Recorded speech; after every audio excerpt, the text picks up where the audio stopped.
Welcome friends, this is Red Ice Creations Radio. My name is Henrik Palmgren and I am your host. We are recording from the west coast of Sweden and this is our internet talk radio show available through our website redicecreations.com. And I'm delighted that you are here with us today. Just let me say that the news lately, for all you who have been following along, has been interesting, or intense rather. It's been kind of difficult to keep up with all the bizarre stuff going on. And of course we have the recent news of the film director James Cameron allegedly being behind a new documentary that is going to be featured soon on the Discovery Channel about the discovery of Jesus' tomb, and also that they got evidence that a child was conceived between Jesus and Mary. So more Hollywood stuff coming to you in the same manner as, you know, Holy Blood, Holy Grail and the Da Vinci Code and much more. We also of course have the recent released, or I don't know if it's leaked footage from the BBC reporting on the collapse of the World Trade Center Building 7 20 minutes before it actually happened on September 11, 2001. And this was while the, as they call it, the Solomon Brothers building, also known as World Trade Center Building 7, still standing in the background of the reporter relaying the story. And then later the tower actually collapsed in the background. That is not why we're here today, because there are other things going on too worth looking into. We have the recent death, of course, of Nicole Smith and the head-shaving adventures of Brittney Spears, and I guess most people out there would think that this news would qualify as strange and bizarre at best, and that it basically just steals time from more important news items. But things are seldomly that one-dimensional, and if you actually study popular culture and events and know what you're looking at and know how to interpret them, it becomes much more interesting than that. And this is, of course, if you're able to read the more occult signature of these events themselves. And with us on the line today, we have Freeman to talk more about this Anna Nicole and Brittney events that have been going on recently. Freeman wrote an excellent article about a few very interesting connections that have surfaced in regards to these events, and we are going to address Freeman's articles and some of his findings here today. So let me say welcome back to the show, Freeman. It's a pleasure to have you on again. Thank you, Henrik. I love being on your show. Excellent. Your latest article was fascinating, and I'm very glad that you put it together.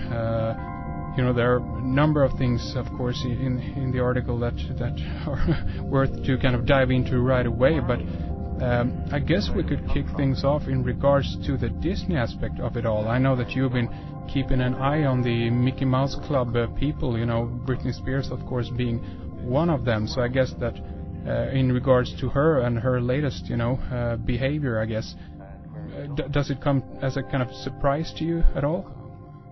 Well, no. I actually grew up in Orlando, and so Disney to me was already something that I was well indoctrinated into. And most people don't realize that Disney is a military-industrial corporation. They think that it's just this fine guy who came out and started a theme park, but that is just not the case. Walt Disney was founded through the FBI, through 33rd degree Freemason J. Edgar Hoover, and it's all based in Freemasonry and occult worship. And a lot of people won't recognize this right away as to see that this is actually brainwashing going on in a massive way. We covered some of it last time we spoke about how when you get off of Space Mountain, it programs you what the future is going to be, and we got pretty deep into that. Well, if you start to recognize that these groups that we're looking at, the Mouseketeers especially, and then even Madonna and Lindsay Lohan, they are all connected to Disney, and that's when it starts to get a little strange. I mean, what are the odds that the three main Grammy winners were all ex-Mouseketeers at the same time? Now we're talking about Christina Aguilera, Justin Timberlake, and of course Britney Spears. Yeah. And then Lindsay Lohan, who has now joined the anti-panty party, as they all run around with Paris Hilton without their underwear. They all have these connections with Walt Disney. Yeah. Lindsay Lohan, of course, her movie, she was in Herbie and a few other Disney movies. Madonna was in Evita and also 007 fits into this as well. So as we start to just notice the coincidences of this story, as we're looking into Britney Spears and we see that she's going a little bit nuts, and everybody's going, "What's up with Britney? She's going crazy." Yeah. She wants to break away from her handlers, they say. Boy, did that trigger me. Yeah.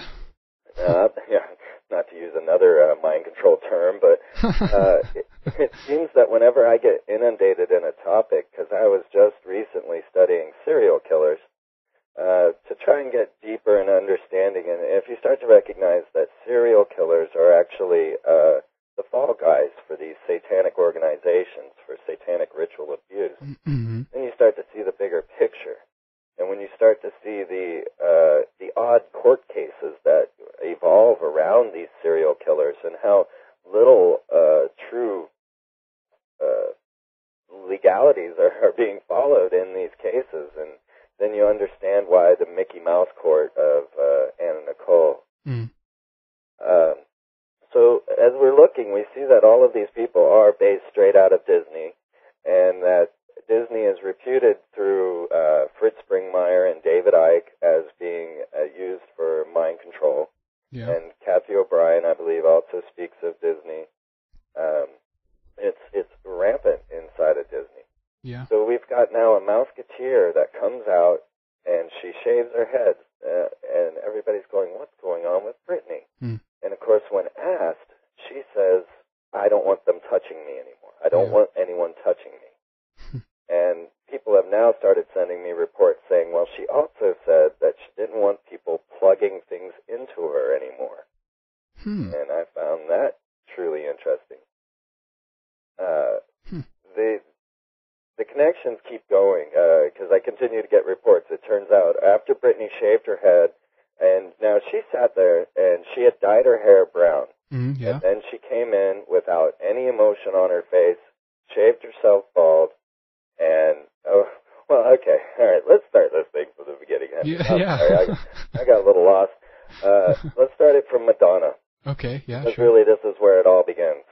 We have these high-level ritual performances going on, and this is what people are missing. When Justin Timberlake, ex-Mouseketeer, bared Janet Jackson's breast with a sun, a golden sun on her nipple ring, this was a symbol of the god and goddess, and this is the goddesses we call Ishtar and Marduk, or Inanna, and Utu in the ancient Babylonian. So we've got, then it comes down to Madonna as in the MTV Awards when she comes out dressed as a worshipful master of the Freemasons in her top hat, and she has this wedding. Now, of course, they sing like a virgin because it's always the virgin that's sacrificed. Sure. And then they go in to share a song called Hollywood, and of course the Hollywood is the druidic symbol of death and resurrection. Yeah. So then Madonna comes down, and they have this massive wedding where Madonna makes out with Brittney and Christina. And essentially what's going on here in a high-profile occultic ritual watched by millions of people is the passing on of her Madonna-ship onto Brittney and Christina. Yeah. Well, at this point, Madonna then moves into a new level, and she becomes Esther.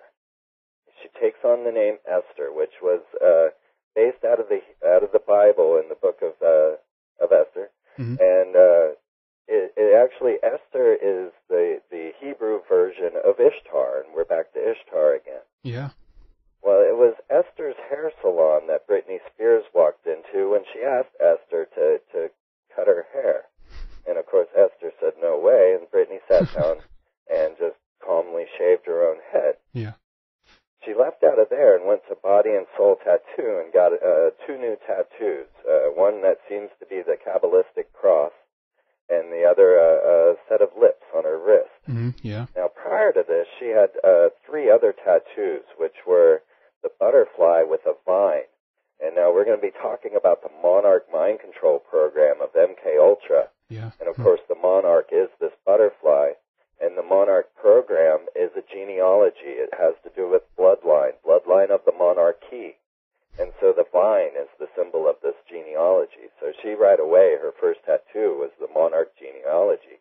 Then she went on to get a black pentagram, and then the one of the 72 names of God in the Hebrew script, because of her belief in Kabbalism, just as Madonna's belief in Kabbalism, just as Demi Moore's belief in Kabbalism, and Ashton Kutcher, and you can just follow all of these people that we're discussing today are practitioners of a ritual magic known as Kabbalism, which is a Hebrew mystical tradition. So as Brittney walks into the body and soul tattoo parlor and gets these tattoos put on her, the girl there asks her, "Why did you shave your head?" And she says, "Well, it was, I don't want them touching me anymore. I don't want them touching me." When Arizona Wilder reported through David Icke that she had broke from the Mothers of Darkness. Now, we talked a little bit about them before. This is a group in Belgium, and this is really where our 1,000 points of light symbolism comes from. Yeah. So when Arizona Wilder broke free of the Mothers of Darkness, the first thing she did was go dye her hair brown, which is the same thing Brittney did. And then the next thing she did was cut it all off. And she says in the video of Revelations of a Mother Goddess that she did this because they want their sex slaves, their high priestess ritual sex slaves, to be pristine. They need this long blonde hair. And so, the first thing you do to defy them is dye your hair color, and this is what all the girls have done. Yeah. And this is why I kind of called my article Monarch Mind Control Slaves Gone Wild. Yeah. Because it's just running through, as we see with all of them.